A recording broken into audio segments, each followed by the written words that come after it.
한 땀 한 땀 수천 번의 바느질.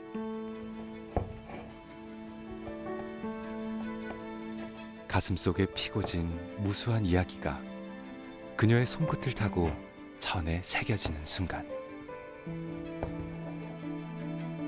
인생의 희노애락이 오색의 찬란한 빛으로 완성됩니다.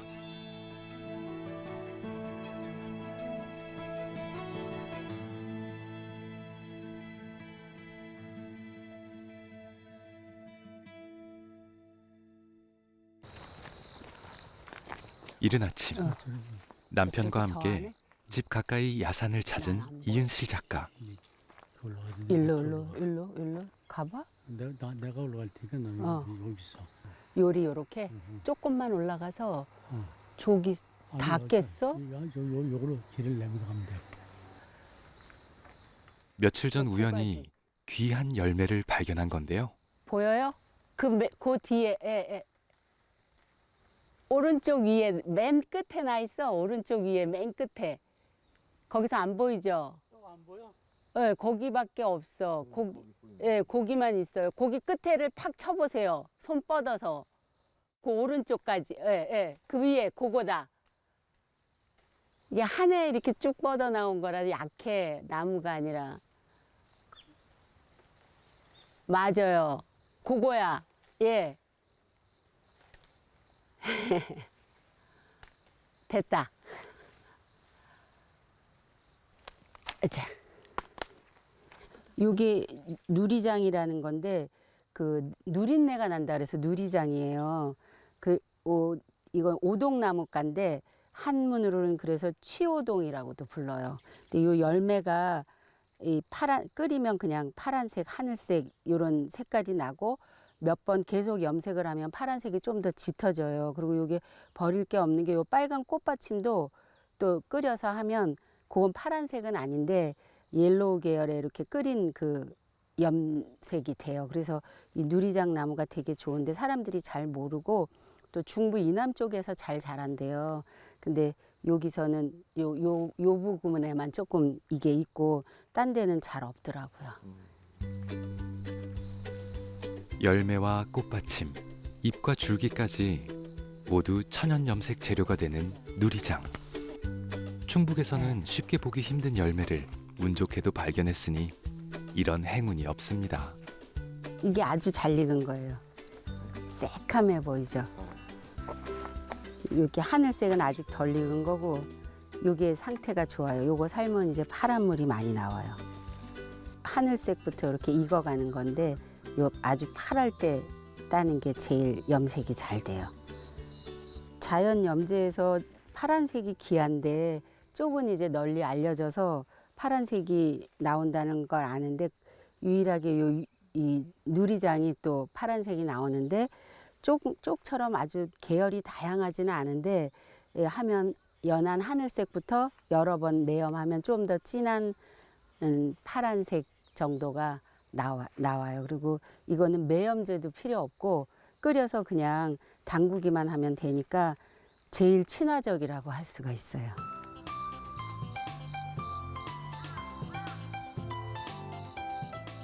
술을 놓는다고 하면 이제 저희는 이제 염색을 하니까 자연 염색 천에다 술을 하니까 천에 염색을 하겠죠. 염색해서 그다음에 수틀에 걸어요. 그럼 이제 수틀에 걸는 법이 또 이제 뭐 풀칠을 하고 또 기역자로 풀칠을 한 다음에 또 그걸 당겨서 앞층으로 고정을 해서 사각 수틀에 이걸 아주 북소리 나도록 하라 그래요. 땡기기를. 그래서 두드렸을 때 통통 소리 날 정도로 땡겨서 그다음에 이제 거기다가 내가 그리고자 하는 그 수의 본을 그려요. 그 먹지 거기에 놓고 본을 놓고 이렇게 해서 그려요. 그리고 이제 그거 띄고 나면 이제 그때부터 이제 수실로 수를 놓기 시작하는 거죠.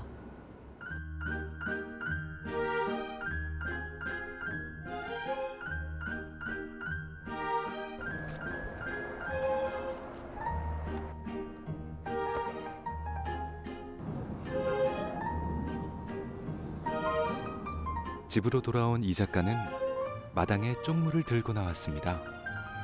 지난 여름 쪽잎을 수확해 색소를 추출하고 잿물에 넣어 발효하길 수주일.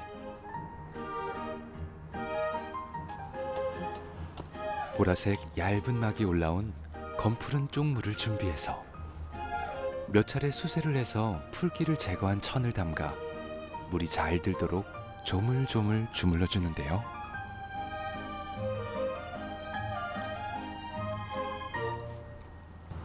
이게 물 안에 이렇게 있으면 초록빛깔처럼 보여요.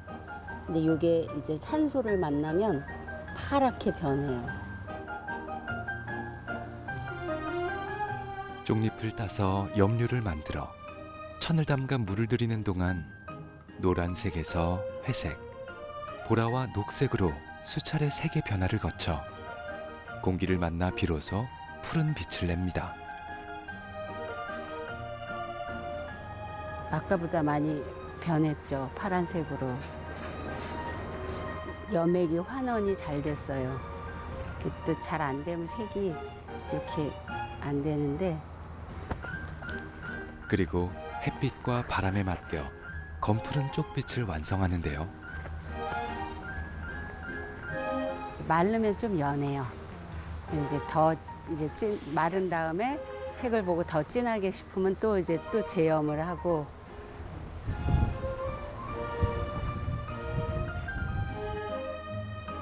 녹색 풀에서 신비한 쪽빛을 만들어내고 다시 그 위에 술을 놓아 작품을 완성하기까지 셀 수 없는 공정과 가늠할 수 없는 긴 시간.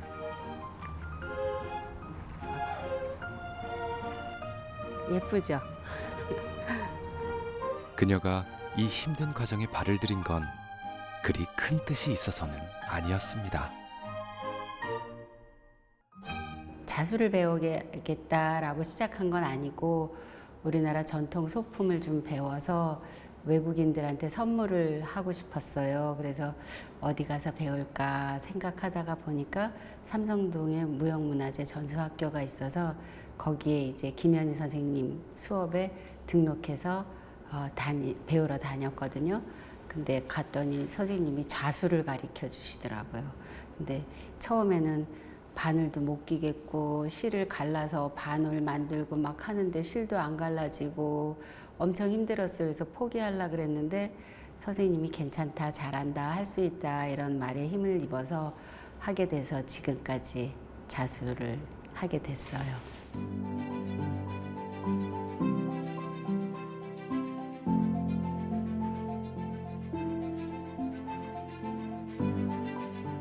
김현희 선생님은 어려서부터 이 술을 놓으셨는데 그 선생님한테 술을 가르쳐 주신 그 선생님께서 그 선생님의 술을 놓으시는 걸 보고 솜씨가 있는 걸 아시고 특별히 이제 선생님이 불러서 가르쳐 주셨대요. 그래서 이제 그러면서부터 선생님이 하시기 시작했는데 선생님이 솜씨가 하늘에서 내린 솜씨라고 할 정도로 술을 되게 잘 넣으시고 또 수도 잘 넣으시지만 선생님은 색감이 참 좋더라고요. 그래서 선생님 술을 좋아하고 선생님한테 배우는 거를 즐겁게 배우게 됐어요. 자수를 놓기 위해선 실과 천, 그리고 색의 조화가 중요하다는 선생님의 가르침. 그녀가 천연염색에 빠져든 이유인데요. 염색은 선생님한테 수업을 하면서부터 이제 선생님 재료가 다 자연 염색에서 해주세요. 근데 이제 선생님 그 수업하는 것만 하니까 더 하기가 어렵잖아요.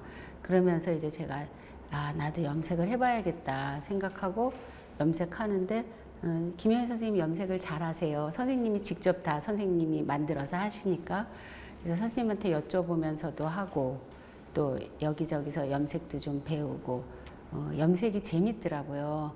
하얀 천을 넣는데 아주 다양한 색이 다 나와요. 그게 좋아가지고 되게 책도 보고 이러면서 많이 하게 됐죠.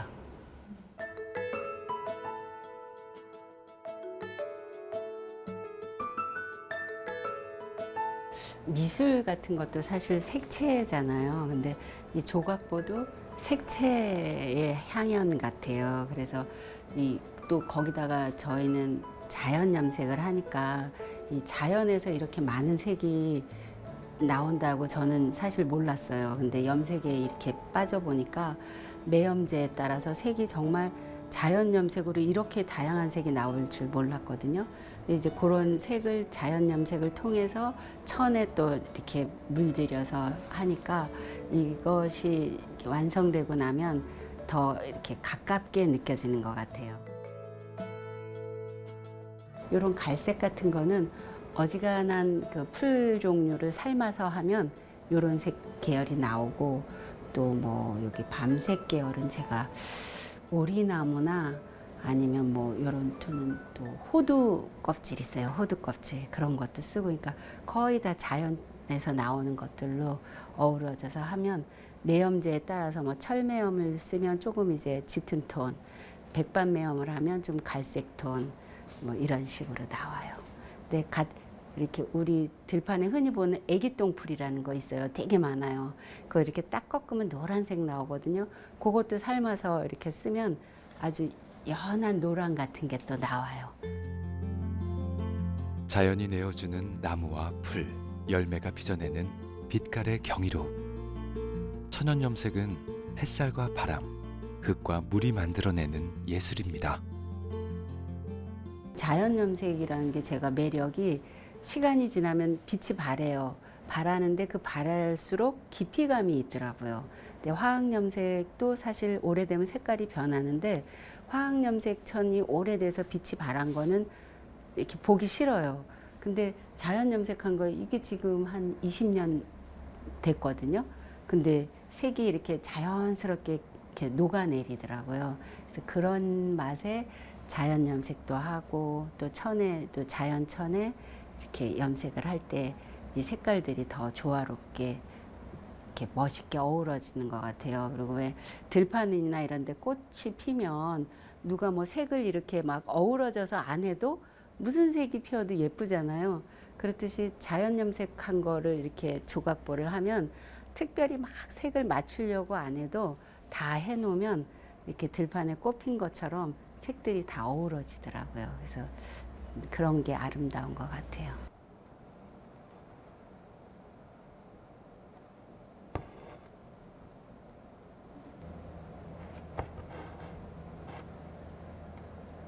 잠시 후 수틀 앞에 앉은 이은실 작가. 추나추동을 표현한 4쪽짜리 병풍 사계 분경도 중 매화와 포도에 이어 연꽃을 1년 넘게 새기고 있는데요. 고려시대 때 그 말 그대로 사계, 봄, 여름, 가을, 겨울을 이 자수로 해가지고 4폭짜리 자그만 낮은 병풍이에요. 그래서 그 진품은 옛날에 허동화 관장님이 보유하셨다가 지금은 서울시 공예박물관에 다 그분 소장하셨던 게 기증을 해가지고 공예박물관에 있는데, 이제 워낙 오래된 거고 상태는 막 다 뜯어졌어요. 뜯어져 있고 한데, 그거를 보고 이제 저 김현희 선생님이 다시 이렇게 복원을 하신 거예요. 이게 그분이 도안하고 다 해가지고, 저희는 이제 선생님한테 이걸 이제 받아서 배운 거죠. 배워서 하는 건데, 자수가 굉장히 정교하고 예쁘고, 그 한 폭 안에 이렇게 분재와 이런 것들이 다 들어 있어요. 한 땀 한 땀 인고의 시간. 그녀의 손끝에서 계절의 아름다움이 피어납니다. 이 수시를 하나로 쓰는 게 아니라 이 수시를 다시 또 갈라요. 한 가닥을 갈라서 반으로 나눠서 거의 대체적으로 이게 반올로 하는 거라 다른 거보다 시간이 좀 더 많이 걸리고 사람 따라 좀 다르긴 하지만, 저 같은 경우에는 한 계절씩 하려면 하나 한 철 한 개 하는데 열심히 생활하고 뭐 다른 거 하고 하면서 하면 한 6개월 하나 하는데, 뭐 이제 이것만 전력으로 해서 매달려서 하면 뭐 좀 더 짧게도 하는데, 보통 뭐 제 생활하고 하다 보면 하나 하는데 한 6개월 해서 4개 다 하려면 저 같은 경우에는 이제 한 2년 걸린다고 보면 돼요. 근데 이제 이것만 몰두해서 하면 뭐 한 열심히 하면 한 1년 4개 할까 하는데 그건 진짜 열심히 해야 돼요.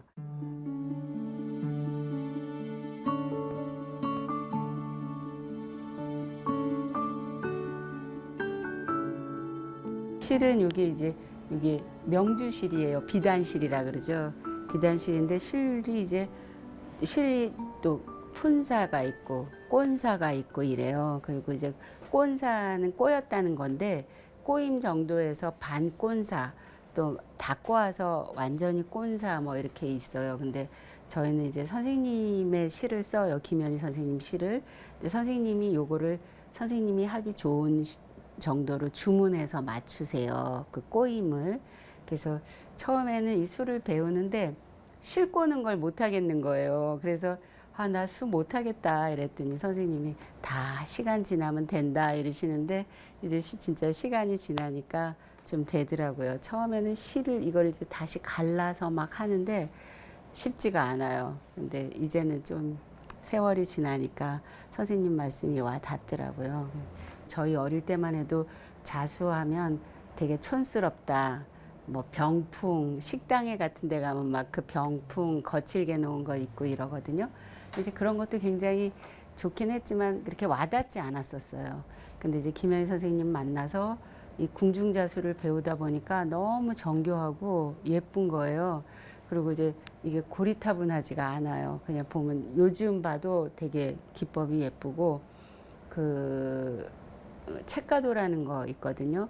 그게 언젠가부터 그 책가도가 민화로도 책가도가 있고 자수로도 책가도가 있어요. 그래서 이 책가도는 책거리라 그래갖고 한 몇 년 전부터 되게 유행을 해요. 많이 전시 같은 데 가보면 요즘 봐도 전혀 촌스럽지 않고 부족하지 않고 멋있어요. 또 책가도 안에 들어가는 거 수 중에 칠보무늬수가 있는데 칠보무늬수 하나만 딱 띄어가지고 이렇게 조각보로 해서 들어가요. 그러니까 제가 수업하는데 소품으로 이렇게 한 게 조기 들어간 게 칠보수예요. 근데 그냥 보면 고리타분한 자수 같지 않잖아요. 조선 왕실의 화려한 궁중 자수에 매료돼 자수 유물 재현에 몰두하고 있지만 그녀의 작품 속엔 분명 그녀만의 감성이 살아 있습니다.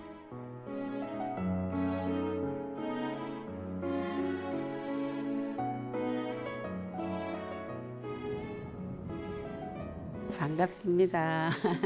오늘 수업할 거는 미니 두루주머니 만들 거예요. 정월 1월 1일 날 지날이라 그러더라고요. 그 첫날이 지니까 1월 1일 정월 첫날에 요거를 서로 선물하고 이렇게 옛날에는 뭐 이렇게 위에서 어른들이 하사하기도 하고 그랬다 그러더라고요. 이렇게 여러분들이 오늘 만드는 거는 요거 해서 만들 건데 그 본 그려진 대로 홈질하고 중간중간에 대박음질 한 번씩 해서 쭉 둥그렇게 이어가면 돼요. 흔히 복주머니라 불리는 두루주머니를 장식용으로 작게 만들어 보기. 작다고 간단한 작업은 아닙니다. 도안대로 본을 그리고 선에 맞춰 꼼꼼하게 박음질해서 주머니의 형태를 만들어야 하는데요. 그럼 가위밥 안 넣고 이 정도? 아니요, 여기도 가위밥 넣어야 돼. 그래도 얇게 조금씩 다 넣어줘야 돼. 엄청 빨라. 뒤집어요? 네, 가위밥 주세요. 응? 가위밥 주세요. 여기서부터는 이렇게 가위밥을 주세요. 오, 엄청 빠르네. 퀼트. 그래, 엄청 빠르네요, 손이.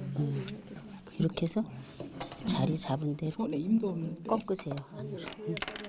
여기서 제일 어려운 게 주름 잡는 거예요. 주머니도 있거든요. 일정한 간격으로 자연스러운 주름 잡기. 두루주머니 만들기의 핵심입니다. 그런데 어째 주름 잡기도 전에 바늘에서 실도 자꾸 빠지고 쉽지 않아 보입니다. 돌을 닦는 거예요. 네. 진짜.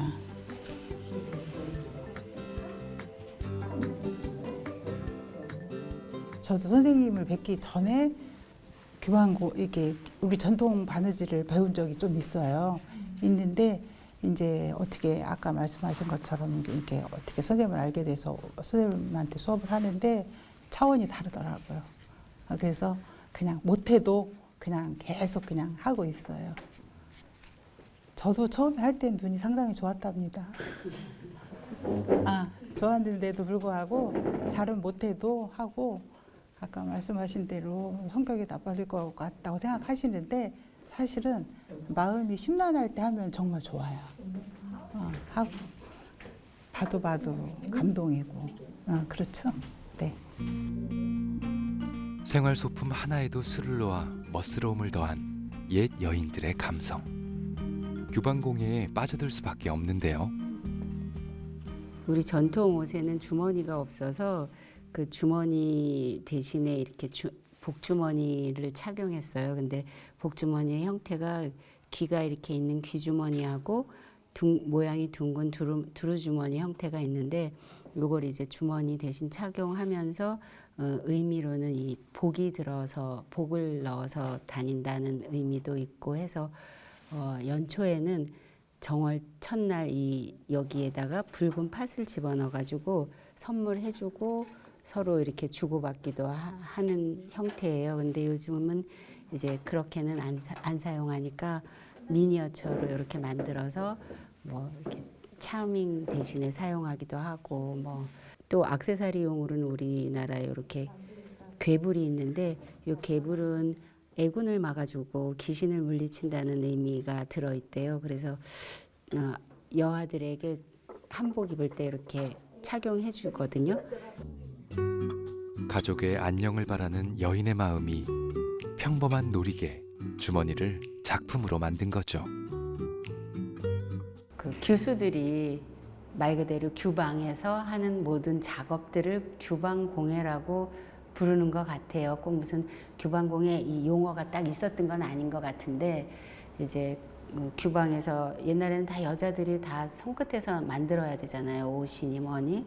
그럴 때 그 안에서 활동하고 할 수 있는 모든 총체적인 작업을 규방공예라고 하는 것 같아요. 그래서 그거를 하게 된 거는 이제 자수를 하다 보니까 자수를 가지고 어딘가에 활용해야 되는데 보니까 규방공예에서 나오는 그 우리 여인네들의 그 소품들 보면 다 자수가 들어가 있고 바느질이 돼 있고 이렇더라고요.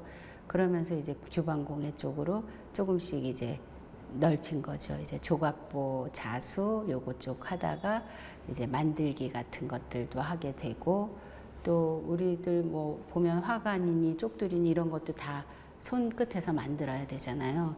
그러니까 이제 그런 것들도 만들게 되고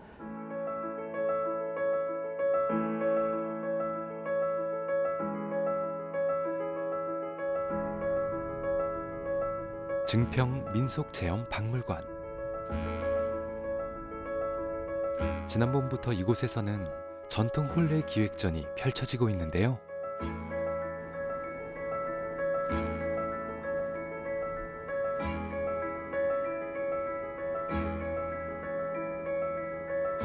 혼례의 구성과 상징, 예법이 담긴 전시품들. 그중 다수는 이은실 작가의 작품입니다.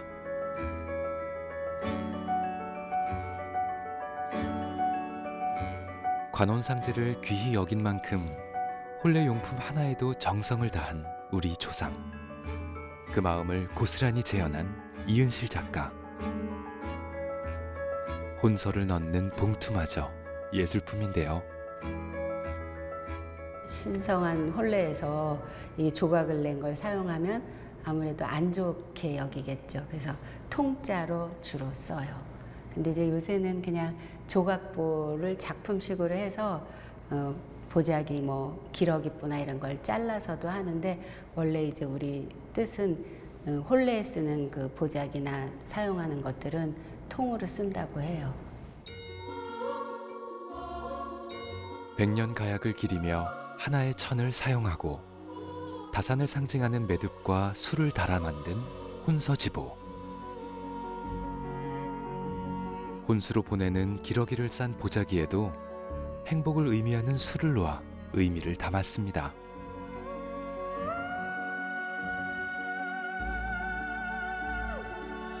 요건 홀레 때 입는 원삼인데 녹색으로 돼 있어서 녹원삼이라 그래요. 원삼의 종류는 이렇게 녹색으로 된 녹원삼, 홍색으로 된 홍원삼, 황색으로 된 황원삼이 있는데 다 이 원삼은 궁중에 왕가에서 입을 수 있었어요. 그리고 이제 요게 자연 염색으로 전부 한 거고 거기에 금박을 찍었죠. 그리고 앞에 여기는 봉황 흉배를 달았어요. 그 봉황 흉배 자체도 왕비나 뭐 공주 이렇게 왕가의 사람들만 착용할 수 있는 문양이에요. 조선 후기 궁중과 사대부 부인들이 착용했던 예복. 서민들은 평생 딱 한 번 혼례를 치를 때 입을 수 있었던 녹원삼. 왕가의 여인들에게만 허락된 녹원삼의 흉배 대신 민가의 신부들은 화려하게 꾸민 댕기와 족두리로 멋을 더했는데요.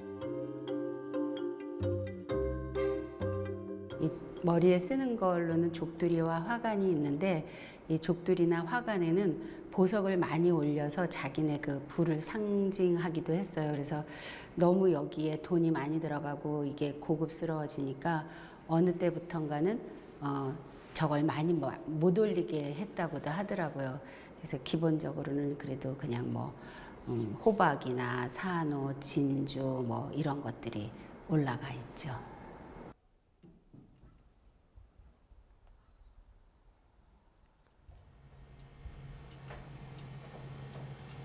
사실 이은실 작가의 진짜 보물은 박물관 수장고에 보관되어 있습니다. 제가 뭘 하나 찾는 중이에요. 사실은 제가 여기를 이게 사계분경도 이게 포도거든요. 이거 말고 매화가 있는데 선생님 이렇게 들어보세요. 없죠.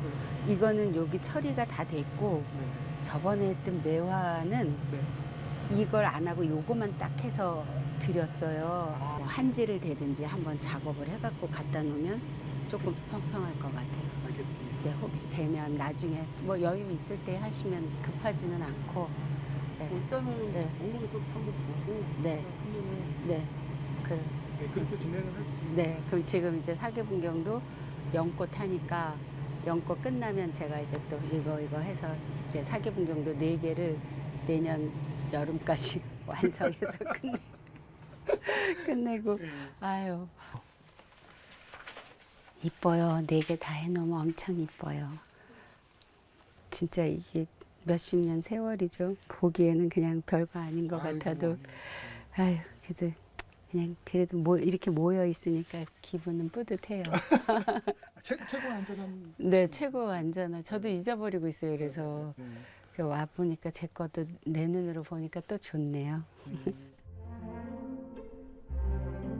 무수한 시간과 무한한 정성으로 빚은 그녀의 소중한 작품들.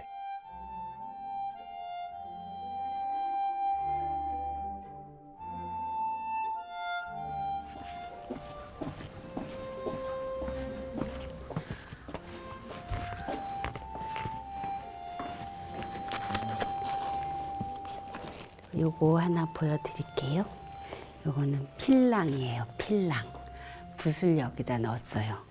그 옛날 얼마나 고급져요. 제가 하면서도 참 신기해요.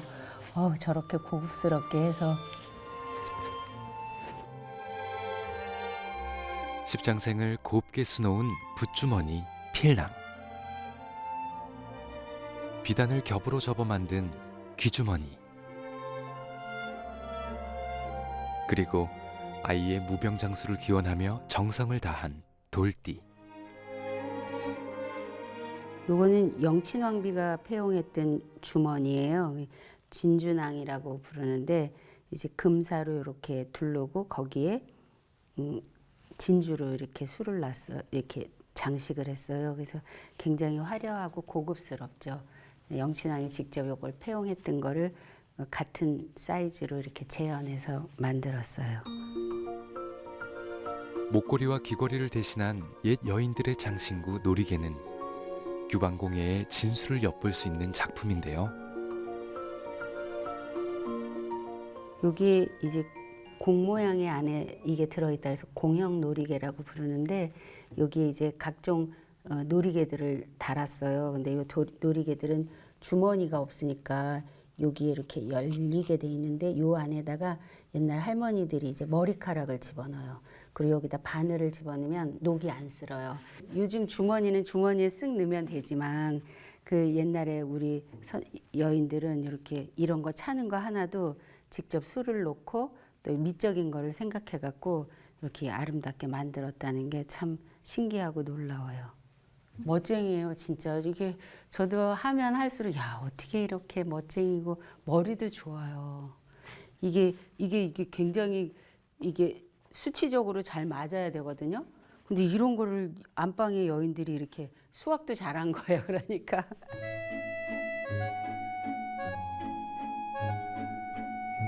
수천 번의 바느질로 자신만의 이야기를 수놓은 이은실 작가.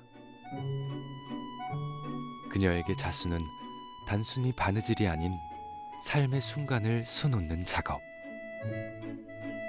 완성된 오색의 찬란한 빛깔은 그녀의 인생 그 자체입니다. 크기에 따라 다르고 수가 또 얼마 들어갔냐에 따라 다른데 그냥 보통 저는 그냥 한 6개월에 하나 정도 하는 걸로 해요. 근데 이제 뭐 화롯이나 이런 큰 옷 같은 거는 이제 몇 년씩 걸리기도 하죠.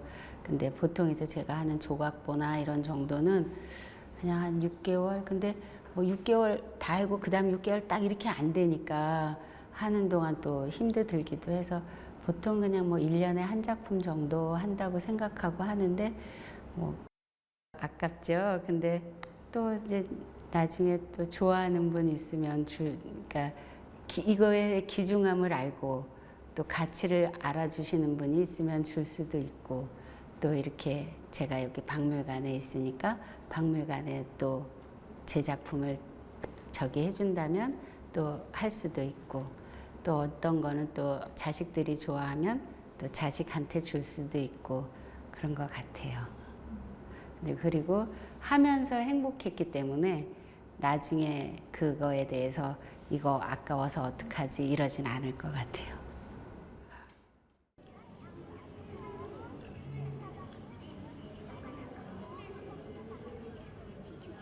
안 일어날 것 같은데 이 정도. 공예 비엔날레 행사장으로 오랜 지인을 만나러 온 이은실 작가. 저는 호강하네요, 선생님.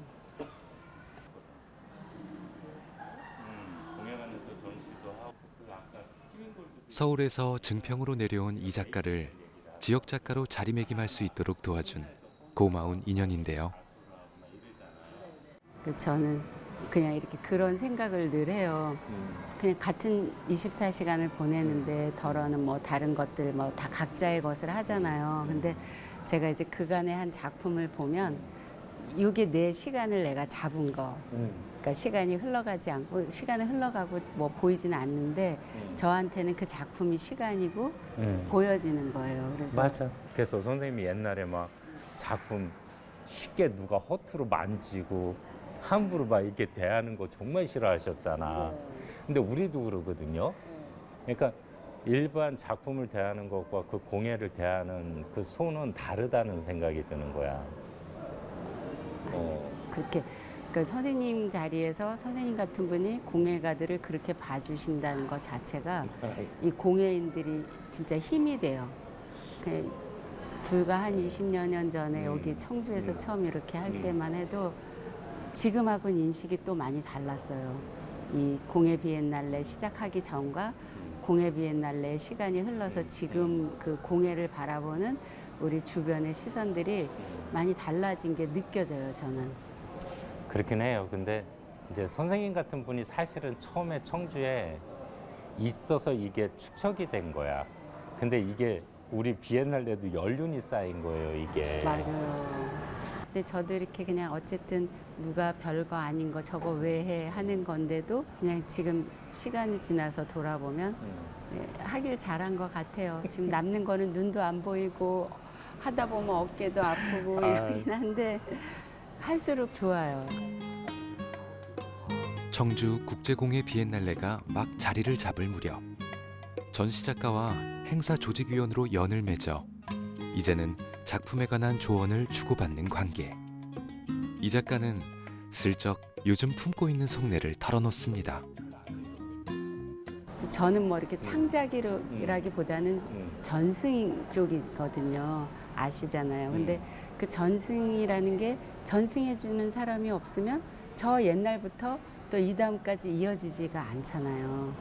근데 그 옛날 것을 다시 잘 재현해서 그대로 옛날에 뭐 이런 그런 기법이나 이런 걸 살려서 또 그걸 해낼 때 그 다음 세대에 또 이어지는 거니까 지금 하는 게 이제는 좋기도 하고 뿌듯하기도 하고.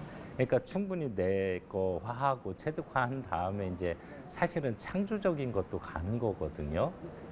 그러니까 전승이라고 말씀을 하셨지만 사실은 전승은 이제 전통에 기반한 완결로 보는 건데 그 완결은 없을 거예요, 공예에서. 예, 예. 그거를 계속 추구하는 거지. 잘한 것 같아요. 선생님이 이제 전승이라는 개념을 보여주셨는데 아직 선생님의 입장에서 본다면 아직 그 뭐라 그럴까 완결성을 못 보셨다라고 저는 판단을 해요. 그러니까 본인이 만족해야 돼요, 작가는. 제가 어떻게 했으면 좋겠습니다. 이거는 어떻게 보면 월권이고 그러함에도 선생님한테 바라고 싶다라는 건 시대의 흐름은 좀 어느 정도 읽어주시고 판단과 선택은 좀 해주셨으면 좋겠다는 생각이 들어요. 무슨 얘기냐면 지금 세계의 많은 부분들의 공예 가치는 옛적의 어떤 기술이라든가 기법 같은 얘기겠지만 진료 이런 것들을 가지고 어떻게 현대적인 언어로 재해석하느냐, 그 재해석하느냐라는 거는 어떤 질문과 답을 줄 수 있는 하나의 매개체가 될 거냐라는 질문을 많이 던지거든요. 그런 것들을 조금은 좀 고민해 보신다면 좋을 것 같아요. 잠시 후 안 선생의 안내로 비엔날레 전시관을 둘러봤는데요. 이게 영국 친구고 남자애야. 심지어 젊어. 남자예요? 남자예요. 키도 크고 호리호리해. 근데 얘가 이거를 4년 동안 하는데 진짜 한 땀 한 땀이 그래서 농담 삼아 하루에 한 번 한 땀 하냐? 아니고 계속 바늘을 갖고 있는데 최대한 절제를 하는 거야. 그래서 이게 하나의 뭐 곰팡이 핀 것처럼 달에 그런 문양이 된 것처럼 아니면 어떤 이렇게 보면 약간 선들이 이렇게 그 그리드가 있거든요. 그리드를 따라서 가는 것처럼 그렇지만은 결국은 하나하나가 점인 거야. 그러니까 결국은 선이 점이 되는 형태를 갖는 거예요.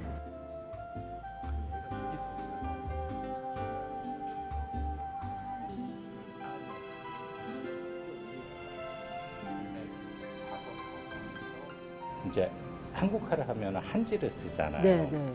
이 한지에 대한 것들을 조금은 더 그러니까 평면의 회화의 캔버스가 아니라 직접 작품으로 이어질 수 있게끔 만든 거야. 그래서 자기 이름이 고소미인데 소미사라고 실 이름을 줘요. 오, 소미사. 네, 그래서 소미사라고 그래서 이 한지를 갖고 이제 소위 이제 지승공예에서 꼬는 방식과 펄을 갖다가 다른 섬유와 엮는다든가 이런 방식의 일련의 다양한 방식을 갖고 소미사를 만들어서 실도 다 달라. 그래서 지금 이게 베네쩌고리부터 수위까지 35벌의 옷이야. 그래서 한 사람의 일생을 그려놓는 거예요. 이거 같은 경우는 이제 미러 워크라고 그래서 인도에 가면은 이렇게 이제 깃발이나 옷이나 이런 거에다가 거울을 갖다 옷에다 달아. 인도 애들은 전통적인 거를 그러니까 전개를 하는데 전승의 개념으로 쭉 가져오는 거야.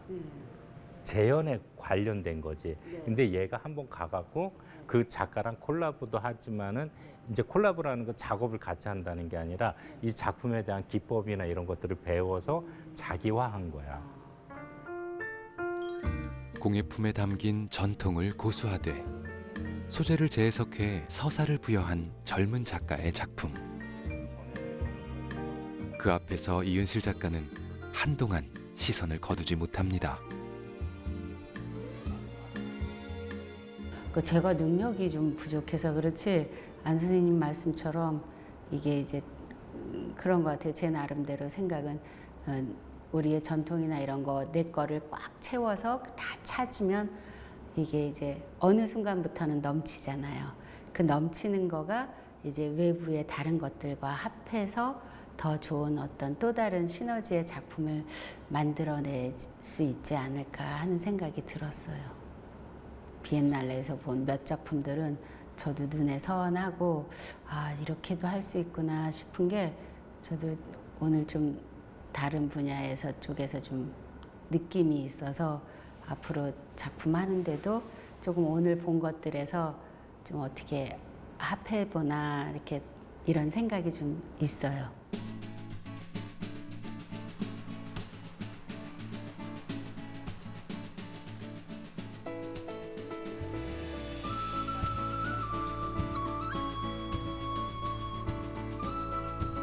아유 이거 배추 어구 벌레가 다 먹었어요.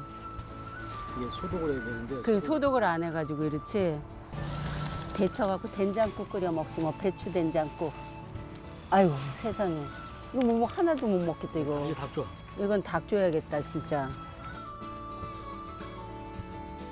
앞마당 너른 밭에 배추 심어 달팽이 닭이랑 나눠 먹고 화단 가득 메리골드가 환하게 피었으니 그것 따다 말려서 천연 염색 재료도 준비해야 하고 가을날 오후 사부작 사부작 일이 많습니다. 이게 메리골드가 금자나가 되게 주변에 흔한데 저희 집엔 또 많이 폈어요. 요것도 이렇게 삶아서 그 삶은 물에 염색하면 약간 이제 보통 삶아서 하는 풀들은 대체적으로 색이 좀 계열이 연한 그린에서 브라운 계열, 노란빛 도는 그런 계열들이 나와요. 그래서 이것도 하면 좀 그런 쪽에 브라운 계열 비슷한 그런 쪽에 색이 나와요. 그래서 삶아가지고 염색하면 또 유용하게 써요. 조각부 할 때. 그리고 향기도 좋아요. 메리골드가.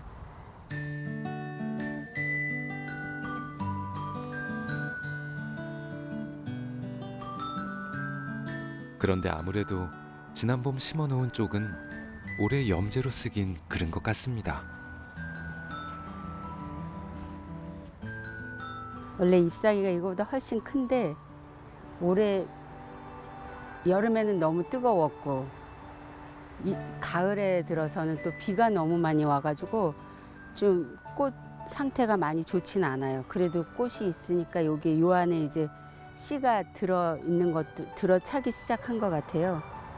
내년에는 요 씨로 이제 좀 더 이렇게 쪽을 좀 더 많이 심어가지고 쪽 염색을 해보려 그래요.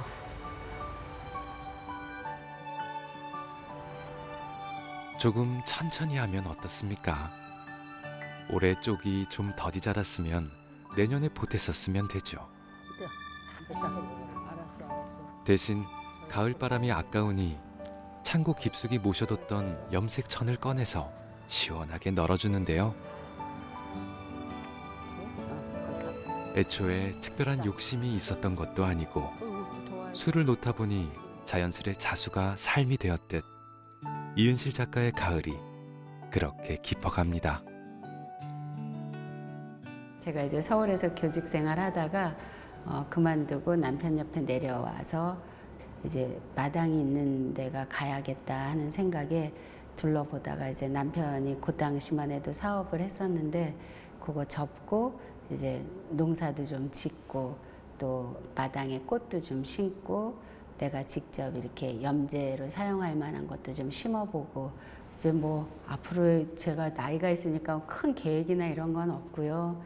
저는 그냥 앞으로는 이제 제가 가지고 알고 있는 거 한해서는 한 사람이라도 더 가르쳐주고 싶고 또 젊은 사람들도 우리께 그렇게 촌스럽지 않거든요.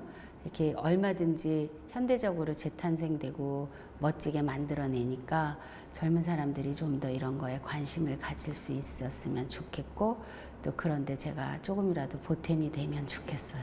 세월이 머뭇거린 나의 옛 동네를 걷다가 무심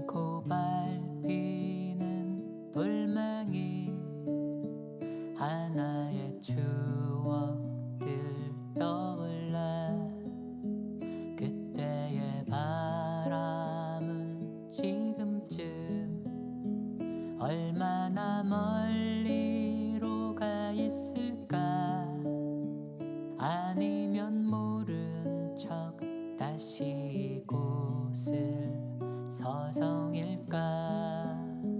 지나간 추억에 몸살을